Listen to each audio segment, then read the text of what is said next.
la liste très restreinte de Dr Honoris Causa, mais en plus à titre exceptionnel, vous allez être nommé par arrêté du ministre qui est en charge du secteur professeur d'université à titre exceptionnel avec les avantages inhérents.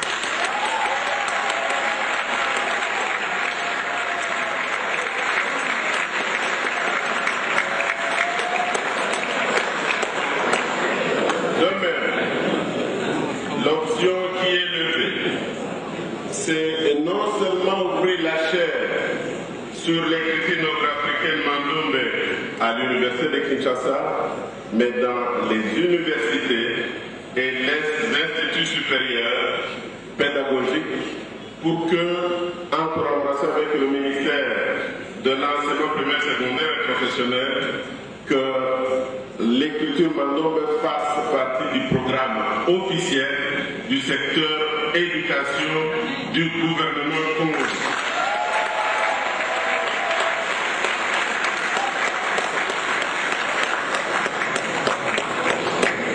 Mesdames et messieurs, en regardant d'où nous venons dans la nuit des temps et en considérant la grande contribution des savants congolais par leurs recherches et leurs publications pour le savoir universel, sous l'égide de son Excellence, Monsieur le Président de la République, le gouvernement, à travers le ministère de l'Enseignement supérieur universitaire, a pris l'option de travailler sur la création de l'Académie congolaise des sciences. Car en effet, nous avons des noms célèbres parmi les Congolais. Est-ce que la jeunesse connaît le professeur Mugimbe, le professeur Eli Kiambokolo, le professeur Idor Naïwe, Madame le professeur Clémentine Zouji Kadima, Femi Kanzamondienne, le professeur Nga, je pense aussi dans le des sciences, le professeur Manga, le professeur de Rouma, le professeur Madakalenga et tant d'autres.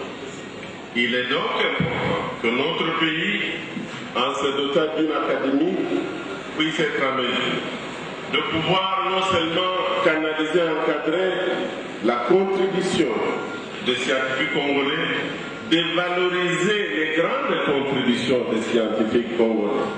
Est-ce que vous savez que la définition des soins de santé primaire que l'OMS utilise dans le monde entier a son origine à Kassongo et au Bandundu, et c'est la conférence au XXe siècle, nous sommes dans le XXIe siècle, la conférence tenue dans l'ancienne URSS, que ces notions qui ont commencé dans notre pays, aujourd'hui se sont imposées comme une définition importante d'une pratique dans le monde médical.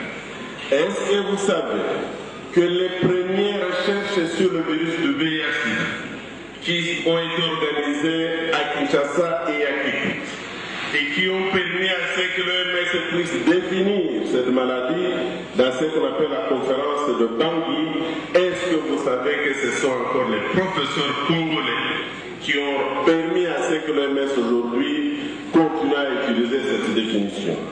Il est donc important que la création de l'Académie des sciences, qui aura 3 volets, un volet de l'Académie des sciences en sciences fondamentales et appliquées, premier volet, en sciences humaines et sociales, deuxième volet, et en lettres, il est important que toute la grande contribution des scientifiques congolais puisse être protégée, qu'elle puisse être valorisée et que surtout cette académie puisse pouvoir, chaque année, pouvoir reconnaître les mérites de telle ou telle contribution pour que la nation congolaise soit fière de ses chercheurs et qu'elle puisse contribuer à cet encadrement.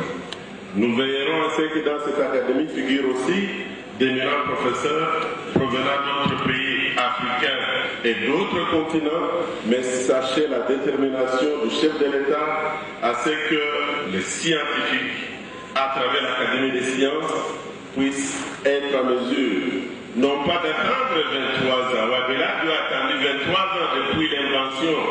Je lui ai dit il y a 2 ans, ne parlez pas de révélation. j'étais heureux de voir que le professeur Eric est revenu sur ça. Rappelez-vous, je vous ai dit, parler d'invention, pas dans le monde scientifique. Si vous dites invention, vous comprendrez. Si vous dites révélation, bon, les gens vont se dire, est-ce que vraiment c'est pas encore quelque chose d'autre qu'on imagine. Donc, les scientifiques restent les mêmes, invention et moins révélation. Mais, je tiens à faire un témoignage. Le directeur du cabinet du chef suprême m'a dit que là où M. Abdelhadi a été paralysé pendant 5 heures, sans être en mesure de lever ses 2 jambes, c'était dans le village, le Bas-Congo, dans le village du directeur du cabinet du chef spirituel. Ça veut dire que Dieu passe par plusieurs voies avant d'amener la personne qu'il a choisie à pouvoir faire des miracles. Que les scientifiques vous appelez invention, que vous appelez révélation, mais retenons le mot invention pour que nous parlions le monde, le même vocabulaire dans un monde qui est globalisé. Pour terminer donc, il est bon de se rappeler que la cérémonie de ce jour constitue un moment important dans la marche de notre université vers un savoir plus renforcé et plus ouvert au monde. M. David Wabeladio a pris la bonne direction et j'invite la communauté scientifique congolaise à lui emboîter le pas avec la détermination de privilégier l'excellence et l'assurance qualité. Que vive l'écriture Mandombe, que vive le partenariat scientifique avec les universités du monde, que l'Éternel Dieu bénisse et protège M. David Wabela du pays, que vive la République démocratique du Congo. Je vous remercie.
d'assister à cette cérémonie pour le doctorat honoris causa. À part les honneurs et les avantages que l'auteur de cette invention va avoir, que comptez-vous, que compte faire le gouvernement concrètement pour l'œuvre elle-même, pour qu'elle soit immédiatement opérationnelle? Le gouvernement, sur instruction du chef de l'État, a décidé de s'approprier cette invention qui, en fait, comme vous l'avez vu, est une œuvre qui allie les lettres, les sciences exactes, avec des applications au niveau de l'architecture, au niveau de la physique, au niveau de tout ce qui est art. C'est une grande contribution au savoir universel d'un digne fils du pays qui l'a mise au point depuis 23 ans. Ça a pris le temps que ça a pris, mais le gouvernement, sur donc instruction, a décidé de pouvoir valoriser cette écriture, de pouvoir prendre en charge, d'honorer l'inventeur, parce que, comme vous le savez, cette écriture, elle est connue dans notre pays, mais elle est enseignée surtout en Angola, au Congo-Brazzaville, elle est enseignée en Europe, enseignée en Amérique du Nord, enseignée au Brésil. Et il était temps que notre pays puisse s'approprier et que dans ce cadre-là, la première des choses sera de créer les chaires d'enseignement pour que ce savoir ne puisse pas rester dans un cercle fermé. Et en collaboration avec le ministère de l'EPSP, nous devons veiller à ce que cette écriture puisse être enseignée de la maternelle jusqu'au niveau de l'université. Nous devons veiller aussi à ce que, comme on le voit dans d'autres pays, où vous avez 2 ou 3 écritures, que dans la vie courante, on commence à l'utiliser. Et vous avez vu déjà qu'il est déjà informatisé par un pays étranger, pour vous dire que nous avons pris du temps pour finalement nous approprier cette grande contribution au savoir universel. Et ça, c'est le premier point. Le deuxième point, le gouvernement va travailler sur la mise sur pied d'une académie des sciences. Il est paradoxal aujourd'hui que toutes les grandes inventions de dignes fils de notre pays, j'ai évoqué quelques grands noms, et qui aujourd'hui sont enseignés sur d'autres continents, continuent finalement à